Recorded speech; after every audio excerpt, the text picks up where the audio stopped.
বর্তমানের পোলা মায়ার সমান সমান মাপ, লম্বা চুল কাটিয়া মাইয়া মাথায় লাগাই কে কথা বলে না।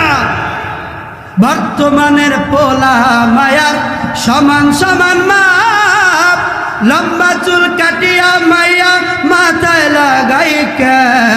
ও আল্লাহ আল্লাহ রে কোন জামানায় পাঠাইলা আমারে, ও আল্লাহ আল্লাহ রে কোন জামানায় পাঠাইলা আমারে। তাহলে এক নাম্বার কারণ কি জাহান্নামে যাওয়ার? জোরে বলেন, নামাজ না পড়া।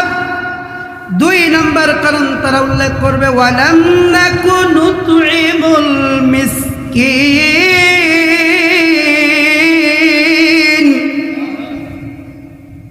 দুনিয়ার জমিনে যখন আমরা ছিলাম, আমরা মিসকিনদের খেতে দিতাম না, মিসকিনদের সম্পদগুলো আত্মসাৎ করতাম, জনগণের হক আদায় করতাম না, জনগণের সম্পদগুলো নিজের সম্পদ বলে ভোগ করতাম। এমন লোক আমার সমাজে আছে না নাই? এই যে আপনাদের রাস্তা দিয়ে যখন আমি আসতেছিলাম, অনেক জায়গায় দেখলাম খুব খারাপ, খুব হেবে খেবে গর্ত। এখন সরকার যে বাজেটটা রাস্তার জন্য করে, এই বাজেটটা কার কাছে আসে? এমপির কাছে আসে। এমপি থেকে আপনার উপজেলা চেয়ারম্যান অথবা চেয়ারম্যানের পর মেম্বার, এইভাবেই তো কাজগুলো হয়। কথা বলেন ঠিক কিনা? আচ্ছা বলেন তো, আপনাদের মন কি এটা বলে সরকার যদি 5 কোটি টাকা বাজেট করে আর ওই আমার আমানতের টাকা, ওই 5 কোটি টাকা রাস্তায় কি কাজ হয়? হয়? হয় না। আজকে আমরা দেখতেছি জনগণের হক, জনগণের সভ্য আত্মসাৎ করে অনেকে আঙুল ফুঁড়ে কলা গাছ হচ্ছে। কথা বলেন ঠিক কিনা? একটা সময় যারা আপনাদের বাড়িতে কামলা খেটেছে, জন খেটেছে, মাইনে খেটেছে, আজকে তারা সামান্য পাতি নেতা হয়ে সম্পদের পাহাড় গড়তেছে। কথা বলেন ঠিক কিনা? খোঁজ দিয়ে দেখে আমার ভাইরা, আমরা দেখতেছি আজকে রডের পরিবর্তে অনেকেই রাস্তায় বাঁশ দিচ্ছে। কথা বলেন ঠিক কিনা? এই মাত্র পিচ ঢালাই করে গেছে, 1 ঘন্টা পরে পিচ উঠে একেবারে কি হয়ে যাচ্ছে? আগের মতো হয়ে যাচ্ছে। যে ব্যক্তি জনগণের সম্পদ আত্মসাৎ করবে, যে ব্যক্তি জনগণের আমানত টাকা পয়সা মেরে খাবে, এতিমের সম্পদ ভোগ করবে নিজের মতো মনে করিয়া, কাল হাসরের ময়দানে বলেন তো ওই লোকগুলো কোথায় যাবে? জোরে বলেন, জাহান্নামে যাবে। এজন্য আমি বারবার একটা কথা বলি, যদি আপনি কারোর সম্পদ ব্যক্তিগতভাবে মনে করেন আমি আপনার কাছে 5,000 টাকা পাবো, আপনি যদি পরিশোধ না করেন, হাসরের ময়দানে শুধুমাত্র আমি আপনাকে ধরবো। কথা বলেন ঠিক কিনা? কিন্তু আপনি জনগণের টাকা, জনগণের সম্পদ মেরে খেলেন। এই রাস্তাটা বলেন তো, সরকারি যে বাজেটটা হয়, এটা কি শুধু আপনাদের নাকি সারা বাংলাদেশের? কথা বলেন, সারা বাংলাদেশের লোক এই রাস্তা দিয়ে যাবে, আপনি কি বাধাগ্রস্ত করতে পারবেন? এই টাকাটা যখন বাজেট হয়ে গেল, এই রাস্তায় যখন আপনি 5 কোটি টাকা অথবা 10 লক্ষ টাকা বাজেট হলো, আপনি এখান থেকে যে 2 লক্ষ টাকা মেরে খান, এই যেদিন থেকে মেরে খেলেন ওদিন থেকে কিয়ামত পর্যন্ত যত মানুষ আসবে বাংলাদেশে, সবাই হাসরের ময়দানে আপনার বিরুদ্ধে দাঁড়িয়ে যাবে। কথা বলেন ঠিক কিনা? এজন্য নেতা হওয়া খুব কঠিন কাজ, খুব কঠিন কাজ। আমিরুল মুমিনিন খলিফাতুল মুসলিমিন একবার বলেছিলেন, ফুরাত নদীর তীরে যদি কোনো কুকুর পানি পিপাসায় যদি মরে যায়, আমি ওমর ভয় পাই হাসরের ময়দানে ওই কুকুর আমার বিরুদ্ধে আল্লাহর আদালতে মামলা করে কিনা। কথা বলেন ঠিক কিনা? আর আজকে আমরা অন্যের সম্পদ নিজের মতো করে ভোগ করতেছি। আর সবচেয়ে বড় যে সমস্যা, এই আপনাদের গ্রামে আছে কিনা জানি না, ভাইয়ে ভাইয়ে সম্পদ নিয়ে মারামারি নাই? প্রতিবেশীর সম্পদ নিয়ে মারামারি। সীমানা মানেই হলো সম্পদ সবাই গোড়ায়। হ্যাঁ, কি ভুল বললাম নাকি? 10 বিঘা জমির মালিক, 20 বিঘা জমির মালিক, টাকার অভাব নাই, সম্পদের অভাব নাই। মনে করেন ওই সীমানায় 1 বিঘা অথবা 4 আঙুল জায়গা নিয়ে মামলা করতে করতে ওর 5 ডবল টাকা খরচ করবে, কিন্তু ওই টাকা ছাড়বে না। কথা বলেন ঠিক কিনা? এজন্য ভাইরা আমার, আর লম্বা আলোচনা করব না, শেষ করে দিতে হবে, রাত অনেক বেজে গেছে। বলেন তো জাহান্নামে যাওয়ার 2 নাম্বার কারণ কি? জোরে বলেন। যারা অন্যায়ভাবে এতিমের জনগণের হক নষ্ট করবে তারা কোথায় যাবে? জোরে বলেন, কোথায় যাবে? জাহান্নামে চলে যাবে। এরপরে জাহান্নামীরা জান্নাতীদেরকে ডেকে ডেকে বলবে, আমরা 3 নাম্বার এই কারণে জাহান্নামে এসেছিলাম, ওয়া কুন্না নাখুদু মাআল খাইদিন।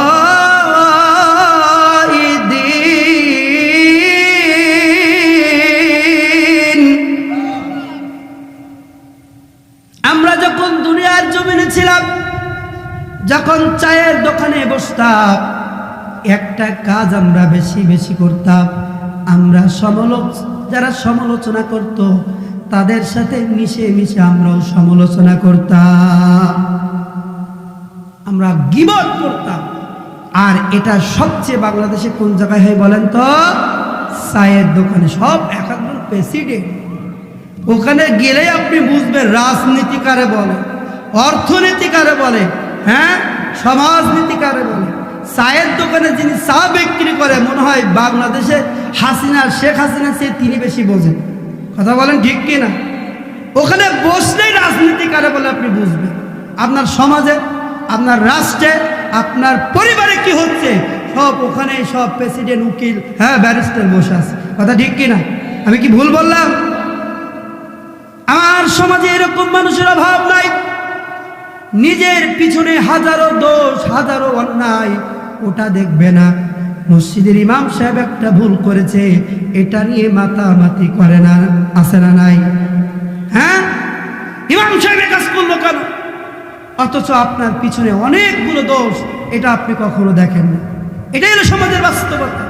একে অপরের গীবত না করলে আমাদের খাওয়া হয় না, একে অপরের বিরুদ্ধে না বললে আমাদের ঘুম হয় না। কথা বলেন ঠিক কিনা? আপনারা কি সুই চেনেন? সুই আর চালন চেনেন? চালন।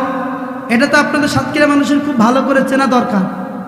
চালন দিয়ে কি করে মানুষ? চালগুলো টুকে ধানগুলো আলাদা করে। আর সুই দিয়ে কি করে? সুচ দিয়ে সেলাই করে। আমার মা বোনেরা খুব ভালো এটা চেনেন, তাদের কাজ এটা। চালো একদম কি সুইকে ডেকে ডেকে বলতে, হে সুই, তোর পিছনে যে একটা ছিদ্র, তুই কি দেখেছিস কোনোদিন? সুই বলতেছে, আহারে কি বলবো দুঃখের কথা, আমার পিছনে একটা ছিদ্র তো তোর এত মাথা ব্যথা, আর তোর পিছনে তো শত শত ছিদ্র। এটা নিয়ে তোর তো মাথা ব্যথা নয়। আপনি সমাজে 10টা 20টা 50টা 100টা ভালো কাজ করবেন, কোনো নাম পাবেন না, কিন্তু আল্লাহ না করে একটা অন্যায় করে ফেলছেন, একটা ভুল কাজ করে ফেলছেন, এটা নিয়ে আপনার তিলকে তাল করে আপনার সম্মান, আপনার মান সম্মান সব ধুলাই মিশাই দেয়। কথা বলেন ঠিক কিনা? এটাকে বলে সমালোচনা, এটাকে বলে একে অপরের গীবত। আজকে থেকে আমরা সমালোচনা করব, আত্মসমালোচনা করব, নিজেকে নিয়ে সমালোচনা করব, নিজের ভুলগুলো খুঁজে খুঁজে বের করব। রাতে যখন ঘুমাতে যাব, আজকে যখন ঘুমাতে যাবেন চিন্তা করবেন সকাল ফজর থেকে রাতে ঘুমাতে পর্যন্ত কতটুকু ভালো কাজ আমি করেছি, কতটুকু অন্যায় কাজ করেছি। প্রতিদিনের খাতা প্রতিদিন আপনি হিসাব করে রাখেন, দেখবেন যে যদি খারাপ কাজ বেশি হয়ে যায় তওবা করে ফেলেন, আর নিয়ত করে ফেলেন আগামীকাল যাতে আল্লাহ হায়াতে রাখে আমি ভালো কাজের দিকে বেশি বেশি করব। বলেন ঠিক কিনা? আপনার হিসাব আপনাকে মিটাতে হবে। দেখবেন যখন মিটাই ফেলবেন, হিসাবটা করে ফেলবেন, আপনার স্বপ্নের পথ চলাগুলো সহজ হয়ে যাবে। কথা বলেন ঠিক কিনা? আমার ভাইয়েরা, তাহলে আপনাদের কাছে জিজ্ঞাসা করব, জাহান্নামে যাওয়ার 3 নাম্বার কারণ কি? সমালোচনা করা, গীবত করা, পরনিন্দা করা। এরপরে জাহান্নামীরা জান্নাতীদেরকে ডেকে ডেকে বলবে, ও জান্নাতীরা শোনো শোনো, আমরা 4 নাম্বার এই কারণে জাহান্নামে এসেছি। ওয়া কুন্না নুকাযযিবু বিয়াউমিদ্দিন।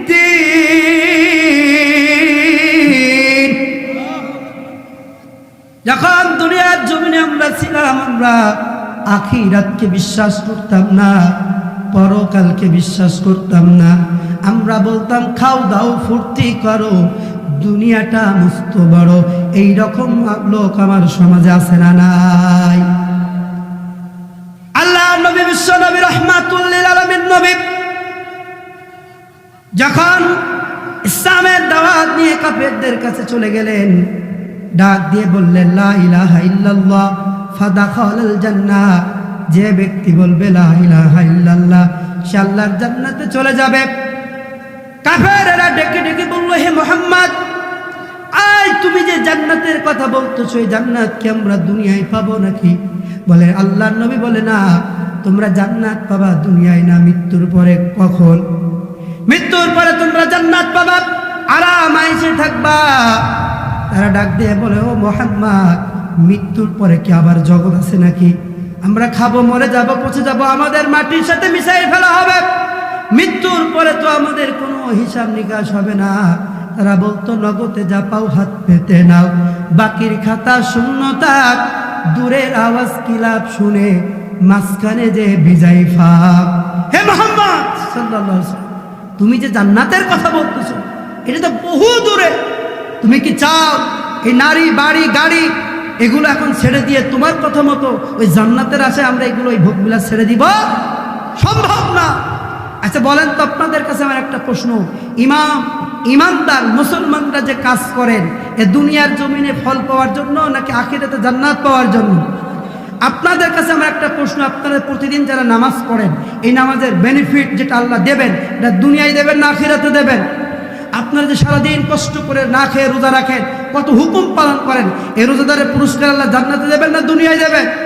একজন মুমিন এ দুনিয়ায় শান্তি পেতে চায় আর মুক্তি পেতে চায় কোথায়? আখিরাতে। কিন্তু যারা আল্লাহকে বিশ্বাস করে না, কোরআনকে বিশ্বাস করে না, হাদিসকে বিশ্বাস করে না, রাসূলকে বিশ্বাস করে না, তারা কি করেছিল? ইসলামকে, দ্বীনকে মিথ্যা মনে করেছিল। আর এই কারণে তাদেরকে জাহান্নামে দেওয়া হবে। কোথায় দেওয়া হবে? তাহলে বলেন তো, জাহান্নামে যাওয়ার 4 নম্বর কারণ কি? তারা বলবে, আমরা দ্বীনকে মিথ্যা মনে করতাম, আমরা ইসলামটাকে মিথ্যা মনে করতাম। তাহলে আপনাদের কাছে আমার একটা প্রশ্ন, জাহান্নামে যাওয়ার যে 4টি কারণ আমরা বলেছি, শুনেছি, এক এক করে জিজ্ঞাসা করব, বলতে হবে। বলেন তো 1 নাম্বার কি? সালাত আদায় না করা। আবার বলেন কি? 2 নাম্বার কি? এতিম মিসকিন জনগণের হক নষ্ট করা। 3 নাম্বার কি? গীবত করা, পরনিন্দা করা, পরচর্চা করা, সমালোচনা করা। আর 4 নাম্বার হলো দ্বীনকে মিথ্যা মনে করা। যদি এই 4টে গুণ আমার আপনার ভিতরে থাকে, বলেন তো কোনদিন জান্নাতে যেতে পারবো? কথা বলেন। এই 4টি গুণ যদি আমার আপনার ভিতরে থাকে, জান্নাতে যেতে পারবো না ভাই। আপনার পা দুখানা জড়িয়ে ধরে বলি, এ যুবক,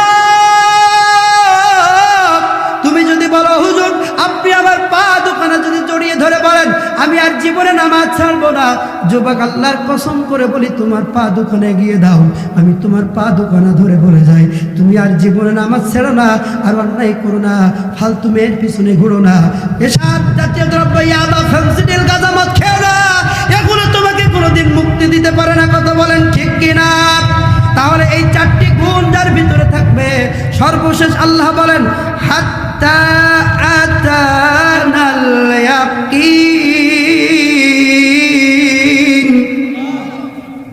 এর উপর তাদের মৃত্যু হয়ে যাবে আর তারা জান্নাতে যেতে পারবে না। আজকের মাহফিল থেকে সর্বশেষ আর 5টা থেকে 10টা মিনিট আলোচনা করে আখিরে মোনাজাত দিয়ে দিব। আর 4টি যে কথা বলেছি আপনাদের মনে আছে তো? মনে আছে তো? 1 নাম্বার কি বলেন? নামাজ ছাড়বো না ইনশাল্লাহ বলেন। 2 নাম্বার আবার বলেন। আজকে দেখবেন যে আপনার ভিতরে কত মানুষের হক যদি থাকে, ভাইয়ের সম্পদ, বোনের সম্পদ, হক থাকলে ফিরাই দিবেন। কারণ আল্লাহর নবী বলেছেন, যদি কোনো ব্যক্তি অন্যের হক নষ্ট করে তাহলে তার 2টা মুসিবত হয়। কয়টা? 1 নাম্বার, সে যখন মৃত্যুবরণ করবে তার ঈমান নসিব হবে না। কি হবে না? কালেমা নসিব হবে না। আর 2 নাম্বার, সে কখন আল্লাহর জান্নাতে যেতে। আমার ভাইরা, তাহলে 2 নাম্বার গেল। 3 নাম্বার, গীবত করব না। কি করব না? আর 4 নাম্বার, দ্বীনকে মিথ্যা মনে করব না। আমি আমার মা বোনদেরকে নিয়ে একটু ছোট্ট আলোচনা করে শেষ করবো। অনেকেই বলছেন হুজুর অনেক মা বোনেরা এসেছেন, আপনারা একটু মা বোনদের নিয়ে আপনি একটু আলোচনা করেন। আমি আর 10টা মিনিট আলোচনা করব। আপনাদের কষ্ট হবে? কষ্ট হবে? কষ্ট হবে। আমার ভাইরা, বাপজানেরা, 1500 আগে আল্লাহর নবী, বিশ্ব নবী জানা গেলেন।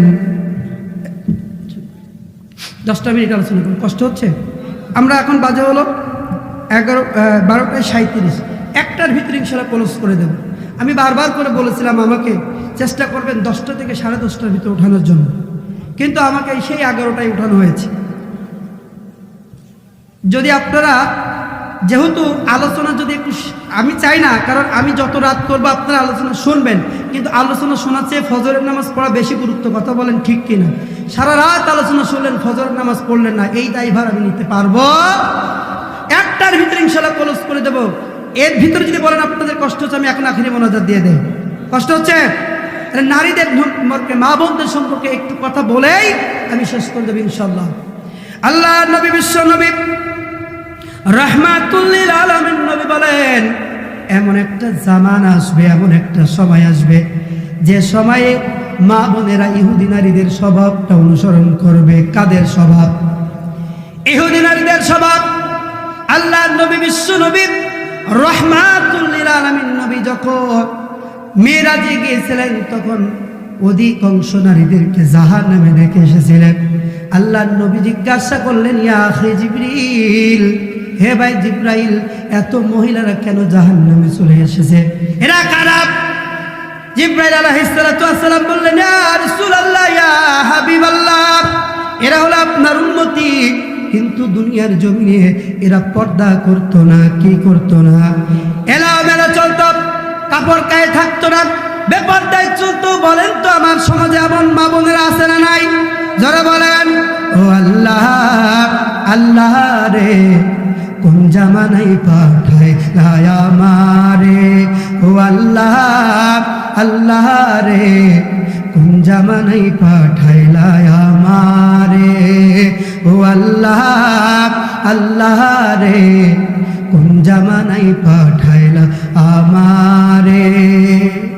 বর্তমানের পোলা মায়ার সমান সমান মাপ, লম্বা চুল কাটিয়া মাইয়া মাথায় লাগাই কে? কথা বলে না। বর্তমানের পোলা মায়ার সমান সমান মাপ, লম্বা চুল কাটিয়া মাইয়া মাথায় লাগাই কে? ও আল্লাহ, আল্লাহ রে, কোন জামানাই পাঠাইলা আমারে।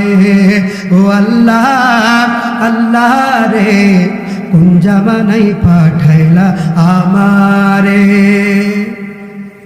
জিন্সের প্যান্ট শার্ট পরিয়া রাস্তা হাইটা যায়, পোলা না মাইয়া তারে চিনা বড় দায়। কথা বলে না।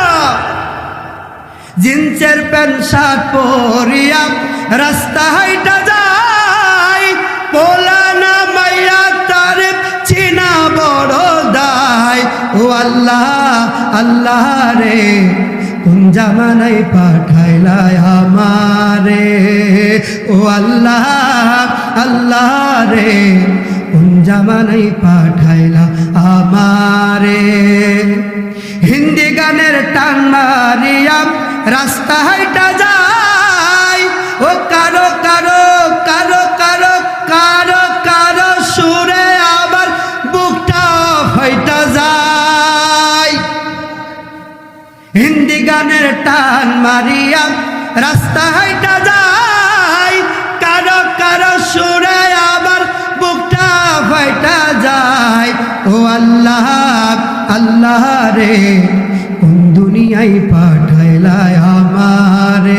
ও আল্লাহ, আল্লাহ রে, কোন দুনিয়ায় পাঠাইলা আমারে। কথা বলেন ঠিক কিনা?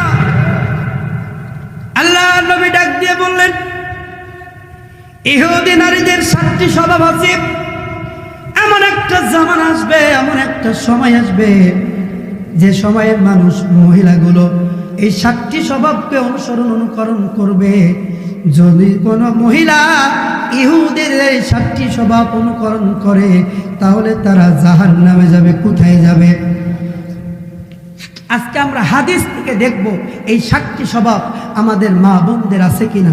যদি থাকে, আজকে থেকে পরিহার করতে হবে। কথা বলেন ঠিক কিনা? 1 নম্বর, আল্লাহ নবী বলেন, আন্নানা। আন্নানা শব্দের অর্থ হলো প্রচুর পরিমাণ আছে, বেশি বেশি আছে, এরপরে স্বামীর কাছে অনেক কিছু চাই, এমন বউ, এমন স্ত্রী, এমন মা বোন আমার পরিবারে আছে না নাই? আপনাদের এলাকায় নাই, আমার এলাকায় অহরহ আছে। ঘরের ভিতরে, আলমারির ভিতরে, ড্রেসিং টেবিলের ভিতরে ড্রেসের অভাব নাই, সম্পদের অভাব নাই, বিউটিশিয়ানের অভাব নাই। এরপরে বলে যত পারো তত আমাকে দাও, খবরদার তোমার বাবাকে দেবে না, তোমার মাকে দেবে না, তোমার বোনকে দেবে না, তোমার ভাইকে দেবে না। এমন মা বোন আমার পরিবারে আসে না নাই? জোরে বলেন, এটা কাদের স্বভাব? ইহুদি নারীদের স্বভাব।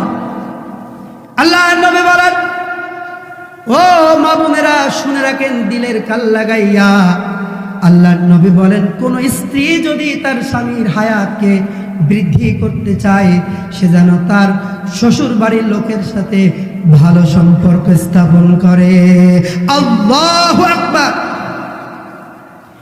তাহলে ইহুদি নারীদের 1 নাম্বার স্বভাব হলো বেশি বেশি চাওয়া, অভাব নাই, এরপরে বেশি বেশি চাই।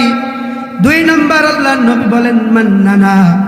মান্নানা শব্দের অর্থ হলো স্বামীকে সবসময় সব ক্ষেত্রে খাটো করে দেখে, ছোট করে, তুচ্ছ তাচ্ছিল্য মনে করে। এমন মা বোন আমার সমাজে পরিবারে আছে না নাই? প্রায় বলে আমি হয়ে তোমার ঘর সংসার করতেছি, অন্য সন্য মহিলা হলে করতো না। আপনাদের এলাকায় বলেন, আমার এলাকায় খুব বলে আমি হলে ঘর সংসার করতেছি, অন্য সন্য মহিলা হলে করতো না। এরকম কথা বলে না? বলে না? এটা কাদের স্বভাব? ইহুদি নারীদের স্বভাব। মা বোনেরা খুব সাবধান, স্বামীকে তুচ্ছ তাচ্ছিল্য করা যাবে না, হেই প্রতিপন্ন করা যাবে না। কারণ ফিনিশিং এর সময় স্বামীকে জিনিস একটু বুঝায় আখিরে মনোযোগ দিয়ে দেবে ইনশাআল্লাহ। তাহলে ইহুদি নারীদের 2 নাম্বার স্বভাব হলো মান্নানা। এরপরে 3 নাম্বার স্বভাব হলো হান্নানা। হান্নানা শব্দের অর্থ হলো স্বামীর কাছ থেকে স্বামীকে খেদমত না করিয়ে উল্টো স্বামীর কাছ থেকে খেদমত করিয়ে নেওয়া। আছে না নাই? প্রচন্ড গরমে আপনি খেতে, আপনি ঘেরে, আপনি রাস্তায় রিক্সা চালিয়ে, ভ্যান চালিয়ে দোকান থেকে এসে বলতেছেন, বিবি রে প্রচন্ড পানি পিপাসা লেগেছে, 1টা গ্লাস পানি দাও। বিবি ডাক দিয়ে বলে, আমি দিতে পারবো না, ওই যে গ্লাস, আর পর দেখা যায় ঢেলে খাও। দেখছো না আমি সিরিয়াল দেখছি, আছে না? আপনি যদি আমার সিরিয়াল না ভরে দেন, না লোডে দেন, আপলোড বলে যেটা, আপনাকে আবার রাতে পাশে রাখবেন, বিছানা আলাদা করে দেন। এরকম মা বোন আমার সমাজে নাই। এটা কাদের স্বভাব? জোরে বলেন, কাদের স্বভাব? ইহুদি নারীদের স্বভাব। আমার মা বোনদেরকে এই স্বভাব পরিহার করতে হবে। কথা বলেন ঠিক কিনা? কারণ স্বামীর খেদমত করার কারণে আল্লাহর নবীর, বিশ্ব নবী রাহমাতুল লিল আলামিন নবীর প্রথম স্ত্রী আম্মা জান খাদিজাতুল কুবরা রাদিয়াল্লাহু তাআলা আনহাকে আল্লাহ স্বয়ং সালাম দিয়েছেন, জিবরাইলও স্বয়ং সালাম দিয়েছেন। আল্লাহু আকবার। এরপরে ইহুদি নারীদের 4 নাম্বার স্বভাব হলো কান্নানা। কান্নানা শব্দের অর্থ হলো স্বামীকে মাঝে মাঝে বলে, তুমি আমাকে চেনো, আমি চেয়ারম্যানের মেয়ে, মেম্বারের মেয়ে, অমুক নেতার মেয়ে। বলে কি বলে না? ক্ষমতার পাওয়ার দেখায়, দাপট দেখায়। হ্যাঁ, কোনো কিছু হলেই বলে তোমাকে আমি 14 শিকের ভিতরে উড়িতেই ছাড়ব। বলে কি বলে না? এটা কাদের স্বভাব? ইহুদি নারীদের স্বভাব। আপনি যদি আপনার স্বামীকে পাওয়ার দেখান, ক্ষমতা দেখান, তাহলে আপনি জান্নাতে যেতে পারবেন। এরপরে সংক্ষিপ্ত করে যাই, 5 নাম্বার হলো হাত্তাকা। হাত্তাকা শব্দের অর্থ হলো স্বামীর পছন্দকে গুরুত্ব না দিয়ে, স্বামীর পছন্দকে ভ্যালু না করে, মূল্য না দিয়ে স্বামীকে বিভিন্ন দিক থেকে হেই প্রতিপন্ন করা। আপনি কঠিন পরিশ্রম করে সারা মাসে কিছু টাকা জোগাড় করে বাজারে যাওয়ার পরে 500-1000 টাকার একটা শাড়ি আপনার বিবিকে গিফট করেছেন। বিবি মুখের ওপর বলে এটা কি শাড়ি হলো, দূরে ফেলে দেয় আর বলে পাশের ভাবি দেখো 5000 টাকা দামের শাড়ি দিয়েছে। বলে কি বলে না? নাই আছে। আচ্ছা, আমি আপনাদের কাছে একটা প্রশ্ন করি, দেখি উত্তর দিতে পারেন কিনা। আপনাদের এটা কি কালীগঞ্জ থানা? কি থানা? কালীগঞ্জ থানা। মহিলাদের পুরাতন জিনিস বিক্রি হয় এরকম কোনো মার্কেট আছে? আছে? নাই। মহিলাদের, কিন্তু পুরুষদের শার্ট প্যান্ট জুতা বিক্রি হয়। আমি যখন সারা বাংলাদেশে মাহফিল করে গুলিস্তানে যখন নামি, যারা ঢাকাতে গিয়েছেন দেখবেন গুলিস্তান যাত্রাবাড়ি অহরহ দোকান, যেখানে পুরুষদের জুতা বেল্ট সব পুরুষদের পুরাতন জিনিস বিক্রি হয়। গোটা ঢাকার ভিতরে খুঁজে আমি একটা মার্কেট পেলাম না যেখানে মহিলাদের ছেঁড়া জামা পুতা প্যান্ট ইত্যাদি বিক্রি হয়। আমি পাইলাম না, আপনারা পাইতে পারেন, আমার নাই, আমি তো গোটা ঢাকা চষে গিয়েছি। তাহলে আমি মা বোনদেরকে বলবো, যে স্বামী আপনাকে নতুন জামা, নতুন ব্লাউজ, নতুন শাড়ি, নতুন ছায়া কিনে দিল, অথচ ওই স্বামী মাঝে মাঝে দেখা যায় 3-4 বছর কোনো নতুন জিনিস কেনে না, বাজার থেকে পুরাতন জিনিস কিনে পরে। কথা বলেন ঠিক কিনা? এজন্য ইহুদি নারীদের 5 নাম্বার স্বভাব থাকবে হাত টাকা, তারা স্বামীর পছন্দকে গুরুত্ব দেবে না। 6 নাম্বার যেটা থাকবে সেটা হলো সৎ টাকা। সৎ টাকা শব্দের অর্থ হলো স্বামীকে হারাম ইনকামে উদ্বুদ্ধ করা, চাপ প্রয়োগ করা। আপনাদের সমাজে মনে হয় এইরকম নাই? স্ত্রীর চাহিদা পূরণ করতে যে স্বামী হিমশিম খেয়ে যায়, স্বামীকে বলে অমুক ভাবিকে এত দিয়েছে, এত দিয়েছে, তুমি আমাকে দাও, যদি না দিতে পারো তাহলে বিয়ে করেছিলা কেন? বলে কি বলে না? তাহলে এটা কাদের স্বভাব? ইহুদি নারীদের স্বভাব। সর্বশেষ আল্লাহর নবী বলেন মাররাকাত, 7 নাম্বার যে স্বভাব ইহুদি নারীদের, সেটা হলো স্বামীকে মাঝে মাঝে উত্তম মধ্যম দেয়, মারে। আছে না নাই? আপনাদের এলাকায় না? হ্যাঁ, স্বামী স্ত্রী ঝগড়া বেঁধে গেছে, এখন বলেন স্বামী একটু মনে করেন সাইজে ছোট, গা একটু হালকা, আর স্ত্রী একটু গান্ডা গুন্ডা, এমন মারা মারছে মনে করে মারার পরে একেবারে পেশাবের জায়গা থেকে রক্ত বের হয়ে গেছে। কি বের হয়ে গেছে? রক্ত বের হয়ে গেছে। একদম বাস্তব ঘটনা বলতেছি। চেয়ারম্যানের কাছে বিচার নিয়ে গেছে। চেয়ারম্যান বলে, দেখ তোর স্ত্রী তোরে মারছে, এটা আমিও বুঝতে পারছি, তোর যে অবস্থা দেখতেছি, কিন্তু আল্লাহর কসম করে বলছি, এটা যদি তুই আদালতে যাস, ও আদালত তোর পক্ষে কথা বলবে না। কারণ বাংলার জমিনে নারী নির্যাতনের মামলা হয়, আমরা যে মাঝে মাঝে পুরুষরা স্বামীরা স্ত্রীর কাছ থেকে নির্যাতন মুখ করি, এর কোনো বিচার হয় না। কথা কি ঠিক কিনা? এজন্য ইহুদি নারীদের একটি স্বভাব হবে যে স্বামীকে সুযোগ পেলেই গায়ে হাত তুলবে, মারবে। এটা ইহুদি নারীদের স্বভাব। এই 7টি স্বভাব পরিহার করতে হবে মা বোনেরা। যদি পরিহার করতে পারেন, জান্নাতের গ্যারান্টি কে দিয়েছেন? আল্লাহর নবী, বিশ্ব নবী রাহমাতুল লিল আলামিন নবী বলেন, কোন মহিলা যদি 4টি কাজ করতে পারে, আমি বিশ্ব নবী ওয়াদা দিলাম তাকে জান্নাতের ভিতরে আমি পৌঁছায় দেব। আল্লাহু আকবার। এটাই বলে শেষ করে দেব। 1 নাম্বার হলো যদি কোনো মহিলা ওয়াক্ত মতো সালাত আদায় করে, 2 নাম্বার রমজান মাসের সাওম পালন করে, 3 নাম্বার পর্দা করে, আর 4 নাম্বার স্বামীর খেদমত করে। এই 4টি ফরজ কাজ যদি কোনো মহিলা করতে পারে, আমি বিশ্ব নবী রাহমাতুল লিল আলামিন নবী সাক্ষী দিলাম, তাকে জান্নাতে না নিয়ে যাওয়া পর্যন্ত আমি ছাড়ব না। আল্লাহু আকবার। এজন্য ইহুদি নারীদের এই 7টি স্বভাব থাকলে চলবে। আর আমার ভাইদেরকে একটা স্বভাব আছে, সুযোগ পেলেই বউ পিটায়। এরকম নাই? লবণ কম হলো কেন, ঝাল বেশি হলো কেন, তরকারিতে দিতে দেরি হলো কেন, সুযোগ পেলে একবার গরুর মতো পিটাই। এটা মনে হয় আপনাদের এলাকায় নাই, কিন্তু আমার এলাকায় প্রচুর আছে বউ পিটানো। হ্যাঁ, আমার বাপদাদার কাছে গল্প শুনছিলাম যে আমার বাপদাদারা যখন হাঁটতো, বউরা পেশাব করে ফেলতো। এরকম একটা সিচুয়েশন নাকি এখান থেকে 40-50 বছর আগে ছিল। এখন আর নাই, এখন যত জামানা, যুগ জামানা পাল্টে গেছে। তবে আপনাদের কাছে অনুরোধ, বউকে ভালোবাসবে, বউকে মাঝে মাঝে ঘুরতে নিয়ে যাবেন, আমার বোনদেরকে ঘুরতে নিয়ে যাবেন, বউদেরকে গিফট দেবেন মাঝে মাঝে। বিশ্বাস করেন ভালোবাসা তৈরি করে দেবে কে? যারা বলেন কে? রাজি আছি মুসলমান? ইনশাআল্লাহ বলেন। তো আজকে আলোচনা এখানে শেষ করবো, অনেক রাত হয়ে গেছে। আস্তাগফিরুল্লাহাল্লাযী লা ইলাহা ইল্লা হুয়াল হাইয়ুল কাইয়্যুম ওয়া আতুবু ইলাইহি লা হাওলা ওয়ালা কুওয়াতা ইল্লা বিল্লাহিল আলিয়্যুল আযীম।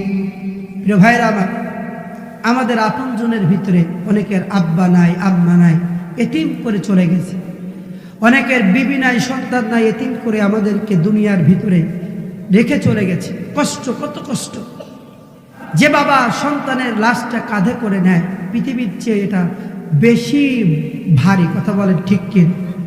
এজন্য আজকের আখিরে মোনাজাত থেকে এটাই আমাদের চাওয়া থাকবে, পাওয়া থাকবে। আল্লাহ হতে পারে এটা জীবনের শেষ মোনাজাত, দিলটাকে নরম করে দেবেন। জীবনে যত গুনাহ করেছেন স্মরণ আনার চেষ্টা করবেন, চোখ দিয়ে দরদর করে পানি নিয়ে আসার চেষ্টা করবেন।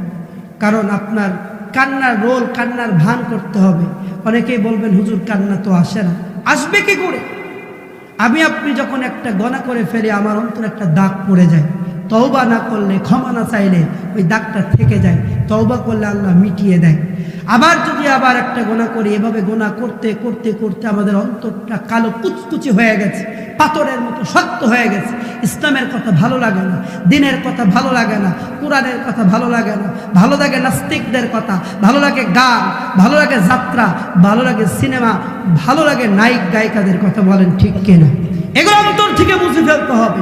আজকে তওবা করবো, এগুলো থেকে ফিরে আসে ইসলামের জন্য, কোরআনের জন্য, আল্লাহর জন্য কাজ করবো। বলেন ইনশাআল্লাহ। আলহামদুলিল্লাহি রাব্বিল আলামিন, والصلاة والسلام على سيد المرسلين وعلى آله وأصحابه أجمعين. اللهم أنت السلام ومنك السلام، تباركت ربنا وتعاليت يا ذا الجلال والإكرام. ربنا آتنا في الدنيا حسنة وفي الآخرة حسنة وقنا عذاب النار. সবাই রবের শেখানো দোয়াটা নিজ নিজ পিতামাতার জন্য বলি, রব্বির হামহুমা কামা রব্বায়ানি সগীরা।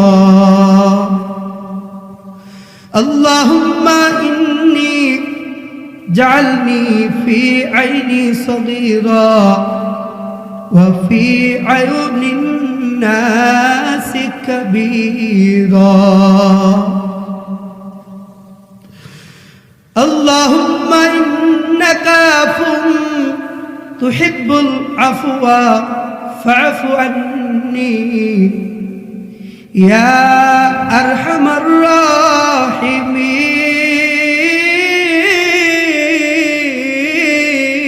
রাহিমিন, ইয়া আরহামার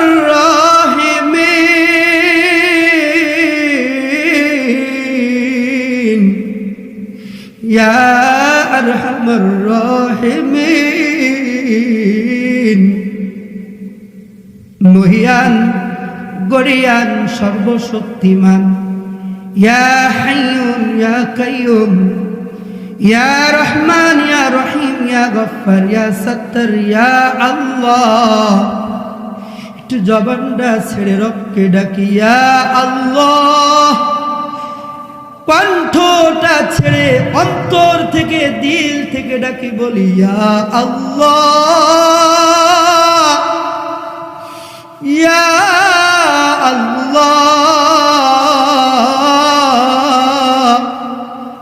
আমরা আপনার কতিপয় গুনাহগার বান্দা, গুনার বোঝা মাথায় নিয়ে সেই মাগরিবের পর থেকে রাত 1টা থেকে 1:30টা পর্যন্ত কুরআনুল কারীম হাদিস শরীফ থেকে আলোচনা হয়েছে।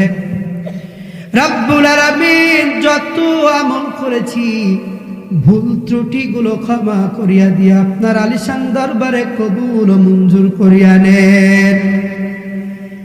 রব্বুল আলামিন আমরা যারা আমিন আমিন বলতেছি, আমাদের ভিতরে রব্বুল আলামিন আমরা যে অনেকেই আছি জেনে গুনাহ করেছি, না জেনে গুনাহ করেছি, বুঝে গুনাহ করেছি, না বুঝে গুনাহ করেছি, শিরকি বেদাতি কত গুনাহ হয়ে গেছে আল্লাহ,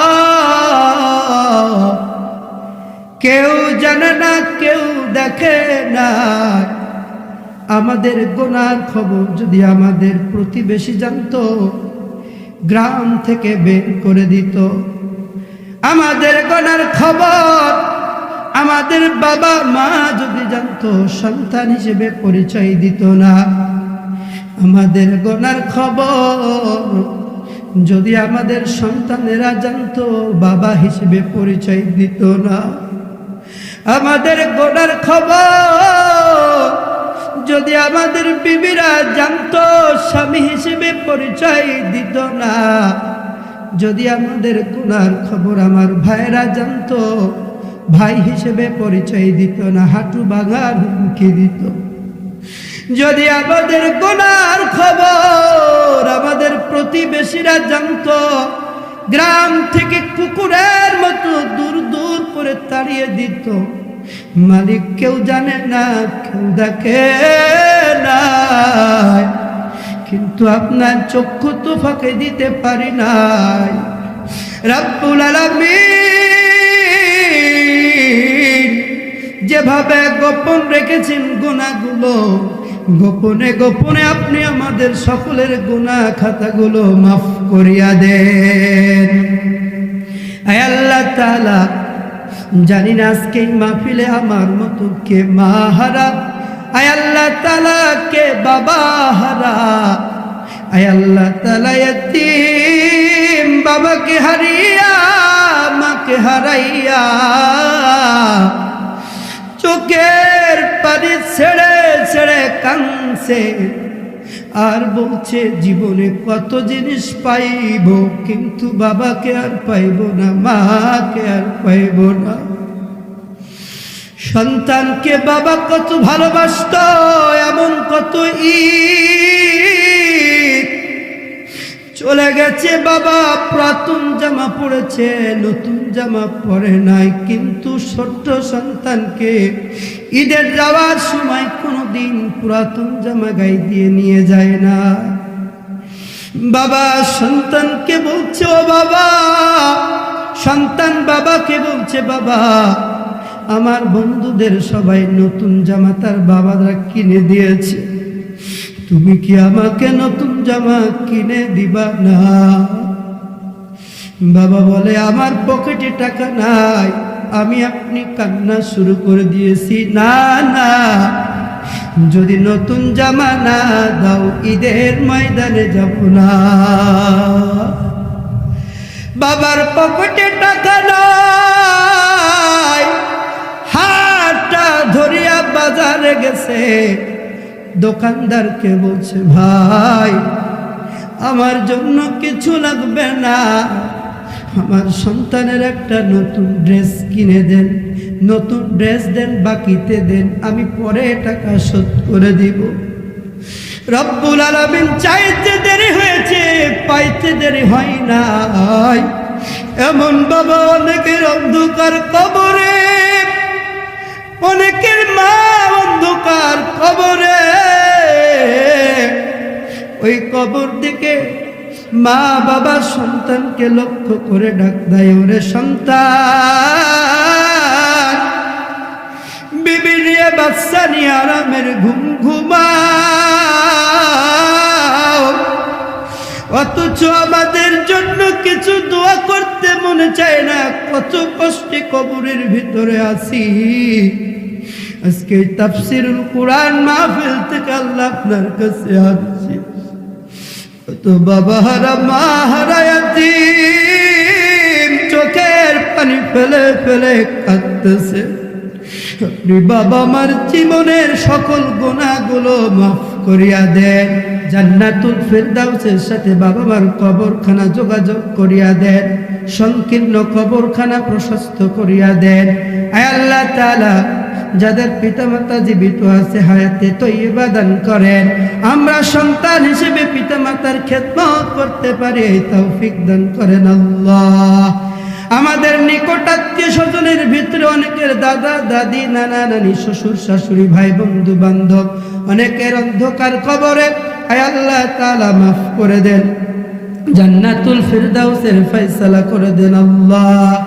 আয় আল্লাহ তাআলা রব্বুল আলামিন ও দয়ার মালিক আল্লাহ, আপনার কাছে দরখাস্ত, এই কোরআনের মজমা, কোরআনের মাহফিল যিনি আয়োজন করেছেন আল্লাহ, গোলাম রব্বানি সানা, উনি অসুস্থ, তাকে শেফায়ে আজেলা কায়েমা দায়মা দান করিয়া দেন আল্লাহ।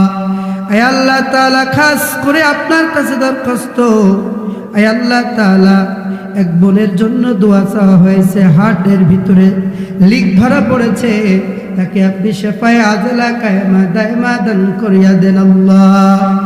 যারা এই মাহফিলের আয়োজন করলাম, আয় আল্লাহ তাআলা কাল কঠিন হাসরের ময়দানে যদি কোনো আমল কবুল না হয়, এই আমলটা, এই তাফসীরের মাহফিলটা কবুল করিয়া নাজাতের ফয়সালা করিয়া দিয়েন আল্লাহ।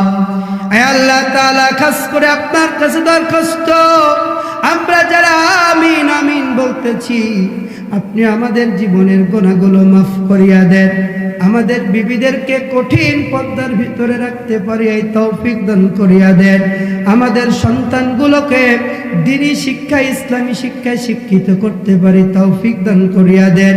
আয় আল্লাহ তাআলা বাংলাদেশের শিক্ষা ব্যবস্থা এখন ধ্বংসের পথে আল্লাহ, সন্তানগুলো ডিভাইস মুখে হয়ে যাচ্ছে, ফেসবুক ইউটিউব মুখী হয়ে যাচ্ছে, কারণ শিক্ষা ব্যবস্থা সেই মুখী করতেছে আল্লাহ।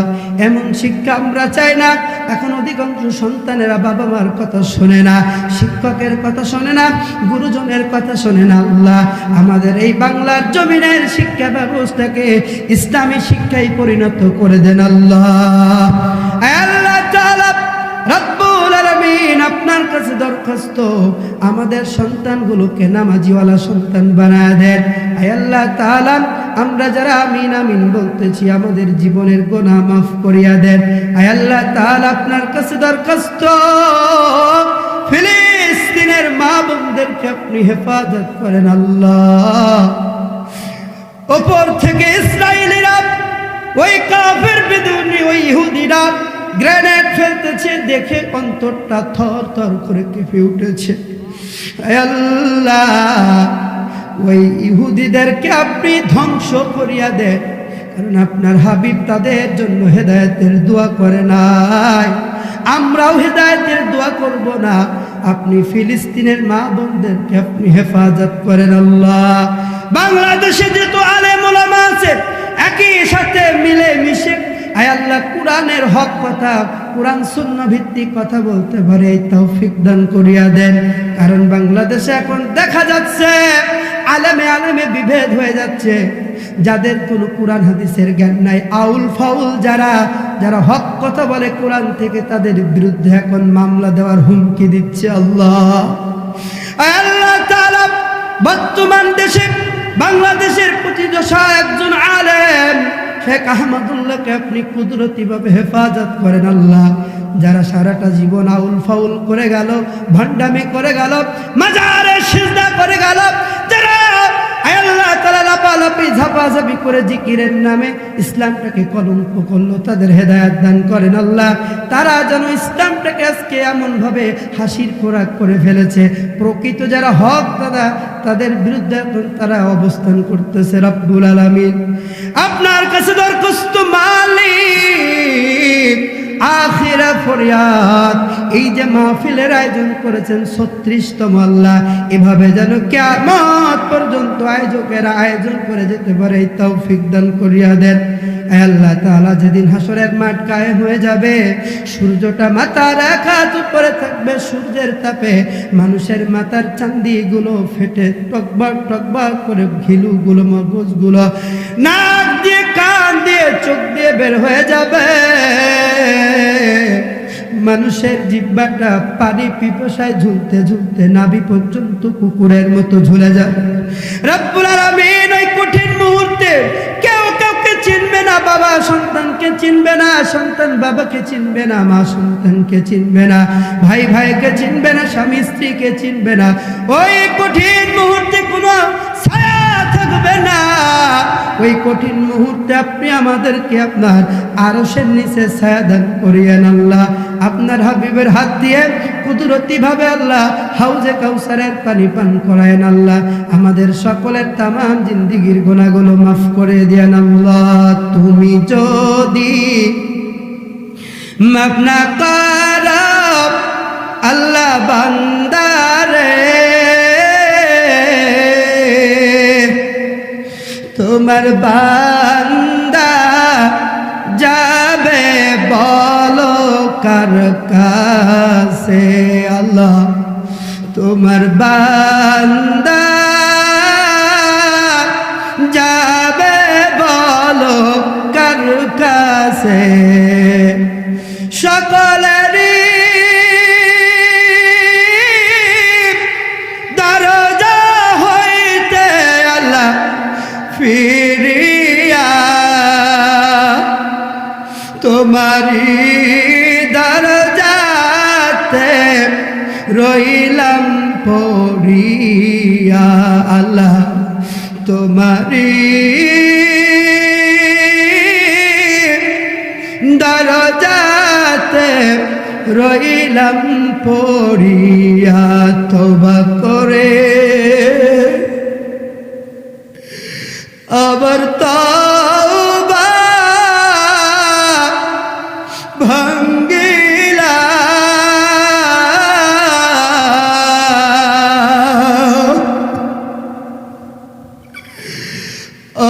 অবশেষে তওবাতুন নসুহা করিলাম আল্লাহ, অবশেষে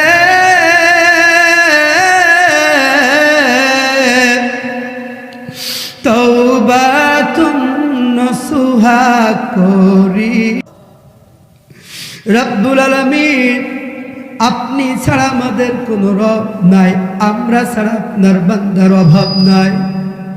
আমরা জানি আপনি আমাদের যদি মাফ না করেন আপনার কোনো লাভ নাই, কোনো ক্ষতি নাই, সব ক্ষতি আমাদের। আয় আল্লাহ, আপনার কুদরতি পা ধরে ওয়াদা করলাম, শপথ করলাম, তওবা করলাম, আজকের এই মাহফিল থেকে ওয়াদা করলাম গুনাহ করব না, গুনাহ থেকে ফিরে আসবো। আল্লাহ, আপনি আমাদেরকে মাফ করিয়া দেন, আমাদের মা বোনদেরকে মাফ করিয়া দেন। আম্মা জান খাদিজার মতো, আম্মা জান আয়েশার মতো, বোন ফাতেমার মতো কঠিন পদ্মার ভিতরে থাকার তৌফিক দান করিয়া দেন। স্বামীর খেদমত করতে পারে এই তৌফিক দান করিয়া দেন। আমরা পুরুষেরা আমাদের স্ত্রীদের, সন্তানদের, বাবা মার হক আদায় করতে পারে এই তৌফিক দান করিয়া দেন। আয় আল্লাহ, আখিরা ফরিয়াদ, আমার বিশ্বাস এখানে অধিকাংশ মানুষের মনের কামনা বাসনা জীবনে একবার হলেও যাব মক্কা মদিনা। গরিব দেশের বাসিন্দা, টাকা নাই, অর্থ নাই, সম্পদ নাই, যেতে পারি না, যাওয়ার তৌফিক দান করিয়া দেন আল্লাহ। আল্লাহ তাআলা আমাদের দোয়া মুনাজাত আপনার এতিম নবীর খাতিরে কবুল ও মঞ্জুর করিয়া নেন। আমাদের দোয়া মুনাজাত আপনার কুরআনের ওসিলায় কবুল ও মঞ্জুর করিয়া নেন। আমাদের দোয়া মুনাজাত আপনার তাওহীদের ওসিলায় কবুল করিয়া নেন। রব্বানা তাকাব্বাল মিন্না ইন্নাকা আনতাস সামিউল আলিম ওয়া তুব আলাইনা ইয়া মাওলানা ইন্নাকা আনতাত তাওয়াবুর রহিম। আল্লাহুম্মা ইন্নী আসআলুকাল জান্নাহ ওয়া নাউযু বিকা মিনান নার। আল্লাহুম্মা ইন্নী আউযু বিকা মিন আযাবি জাহান্নাম ওয়া মিন আযাবিল কবর ওয়া মিন ফিতনাতিল মাহইয়া ওয়া মিন ফিতনাতি মাসিহিদ দাজ্জাল। সুবহানা রাব্বিকা রাব্বিল ইজ্জাতি আম্মা ইয়াসিফুন ওয়াস সালামু আলাল মুরসালিন ওয়াল হামদুলিল্লাহি রাব্বিল আলামিন। ওয়াজআল আখিরা কালামিনা ইনদাল মাউতি কালামে তাইয়্যিবা লা ইলাহা ইল্লাল্লাহু মুহাম্মাদুর রাসূলুল্লাহ সাল্লাল্লাহু আলাইহি ওয়াসাল্লাম। আসসালামু আলাইকুম ওয়া রাহমাতুল্লাহ।